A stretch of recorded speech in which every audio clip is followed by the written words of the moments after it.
what doesn't work to control stress? Telling yourself to calm down. In fact, that tends to just exacerbate stress. Telling someone else to calm down also tends to exacerbate their stress.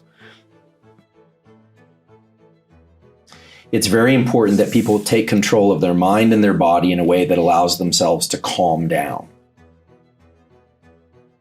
Andrew Huberman strides into the realm of tranquility, a sage bearing the elixir to banish the tempest of stress from our souls.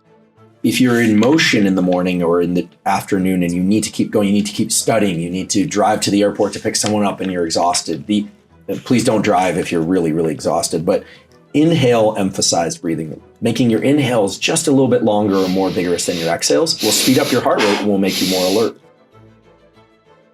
The fastest and most thoroughly grounded in physiology and neuroscience for calming down in a self-directed way is what's called the physiological sigh. And so whether or not it's in line at the bank or whether or not you're wearing a mask nowadays or you're not, whatever the conditions may be where you're at and your needs, when you're feeling stressed, the physiological sigh done just 1 to 3 times, so it'd be double inhale, exhale, maybe just 2 times, will bring down your level of stress very, very fast.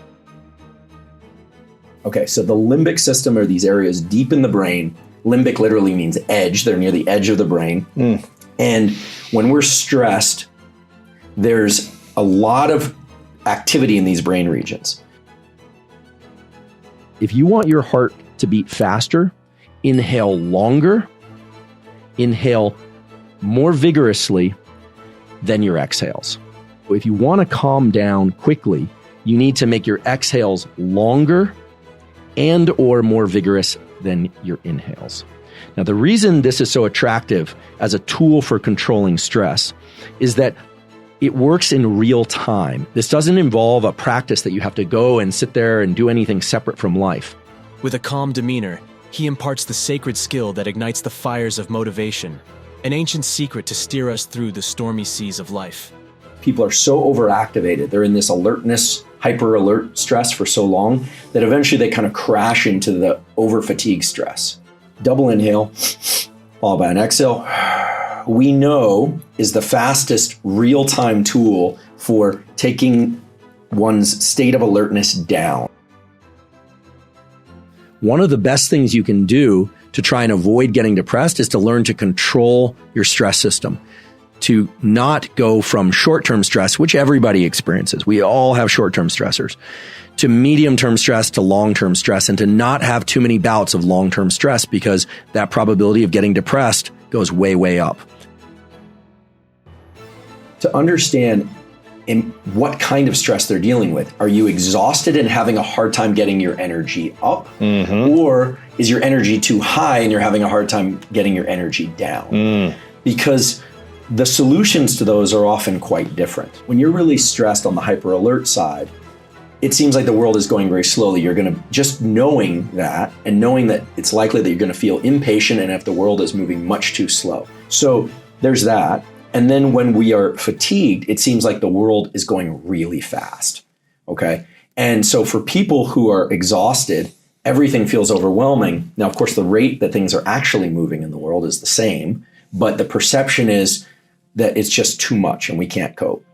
His words, a soothing balm, resonate through the fibers of our being, promising a respite from the shackles of exhaustion, a promise to soar tirelessly on the wings of ambition.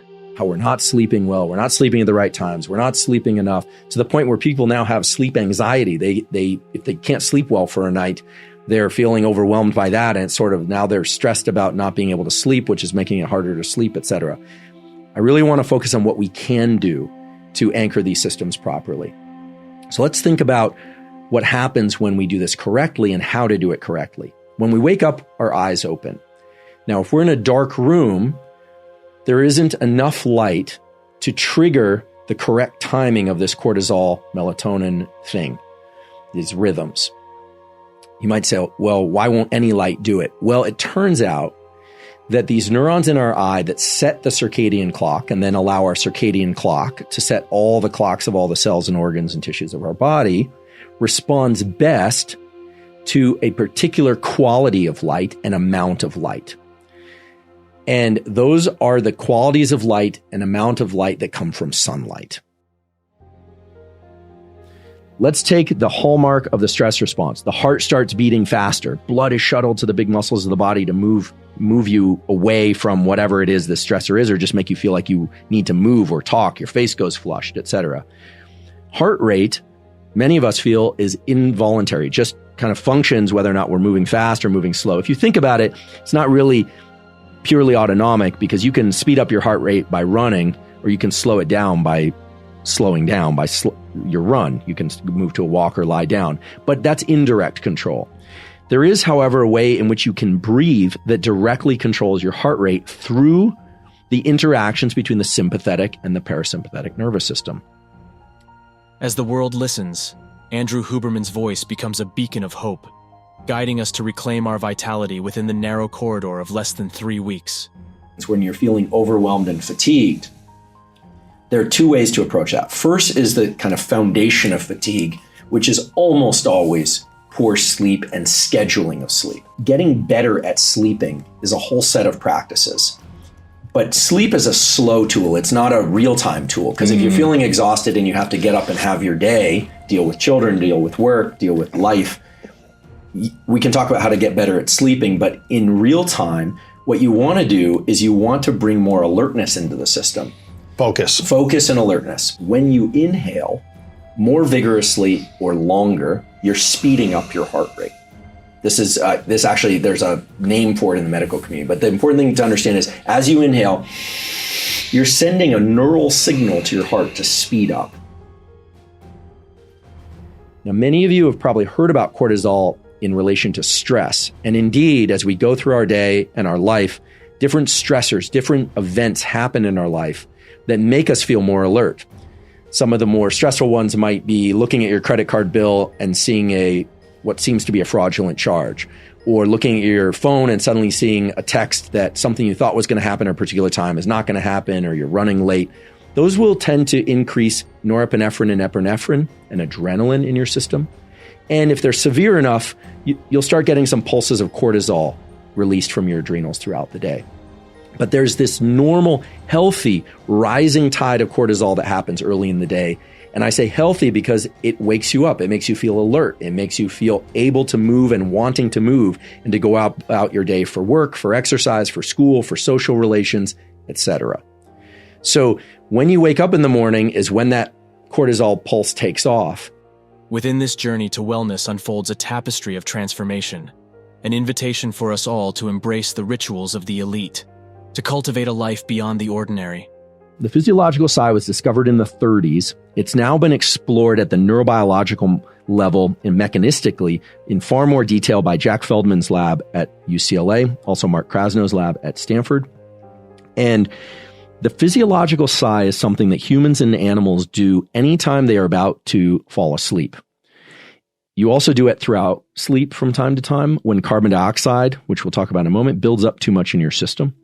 And the physiological sigh is something that people naturally start doing when they've been crying and they're trying to recover some air or calm down, when they've been sobbing very hard, or when they are in claustrophobic environments. However, the amazing thing about this thing that we call the diaphragm, the skeletal muscle, is that it's an internal organ that you can control voluntarily, unlike your spleen or your heart or your pancreas, where you can't just say, oh, I want to make my pancreas churn out a little more insulin right now. I'm just going to do that with my mind directly. You can't do that. You could do that by smelling a really good donut or something, but you can't just do it directly. You can move your diaphragm intentionally, right? You can do it anytime you want, and it'll run in the background if you're not thinking about it. So this incredible pathway that goes from brain to diaphragm through what's called the phrenic nerve, Phrenic, phrenic. The phrenic nerve innervates the diaphragm. You can control anytime you want. You can double up your inhales or triple up your inhales. You can exhale more than your inhales, whatever you want to do. Such an incredible organ. And the physiological sigh is something that we do spontaneously, but when you're feeling stressed, you can do a double inhale, long exhale. Now, I just told you a minute ago that if you inhale more than you exhale, you're going to speed the heart rate up, which would promote more stress and activation.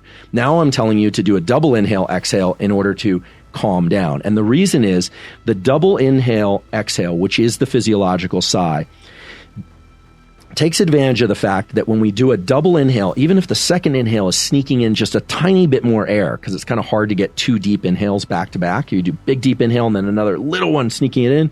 The little sacs in your lungs, the alveoli of the lungs, your lungs aren't just two big bags, but you've got millions of little sacs throughout the lungs that actually make the surface area of your lungs as big as a tennis court, which is amazing. If we were to just spread that out. Those tend to collapse as we get stressed. And carbon dioxide builds up in our bloodstream, and that's one of the reasons we feel agitated as well. So, and it makes us very jittery. I mean, there's some other effects of carbon dioxide I don't want to get into, but when you do the double inhale, exhale, the double inhale reinflates those little sacs of the lungs, and then when you do the long exhale, that long exhale is now much more effective at ridding your body and bloodstream of carbon dioxide, which relaxes you very quickly.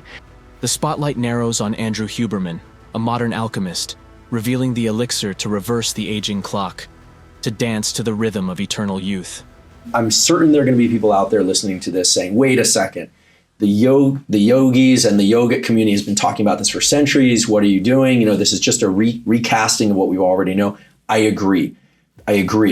Within the science community, these things have been given crazy names like arrhythmias and heart rate variability and the diaphragm and the phrenic nerve. And so the language of science has known all about this for many centuries also, but it's been shrouded by language. And the yogic community has known about this for a long time, but it's been shrouded by language. So by bringing this discussion forth, I just want to be clear that I'm not trying to reinvent the wheel or pretend that I invented the wheel by any stretch. I'm trying to say that we all have these circuits, these levers in our body that we can pull and push, and people learn how to do this intuitively, but we're never really taught the underlying mechanisms. And I do believe that and yoga's not big on mechanisms. They're very good on naming and on, yogis in different areas of the world, when they say something, they usually know what the other one is talking about.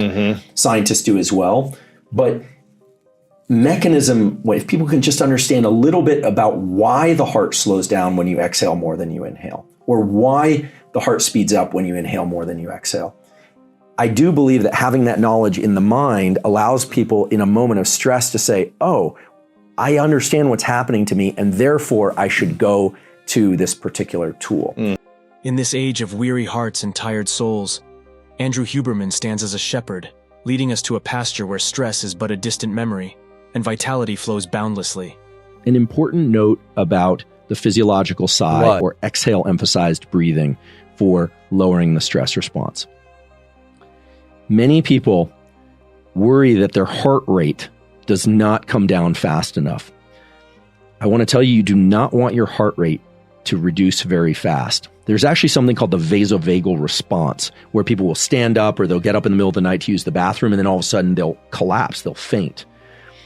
That's because the heart rate was reduced too much. Some people will see or they'll see something really troubling and stressful, and they'll pass out. That's an overactivation or an acceleration of the calming response. They're not so stressed that they kind of fall off the cliff of stress. They get so stressed that the rebound mechanism for calming themselves down goes too high, too fast. They calm down too fast and they collapse and faint.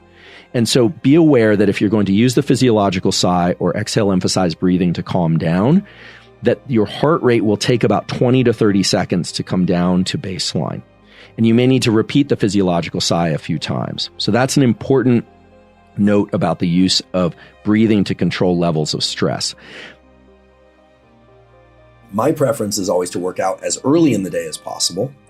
That's my preference. I don't always accomplish that.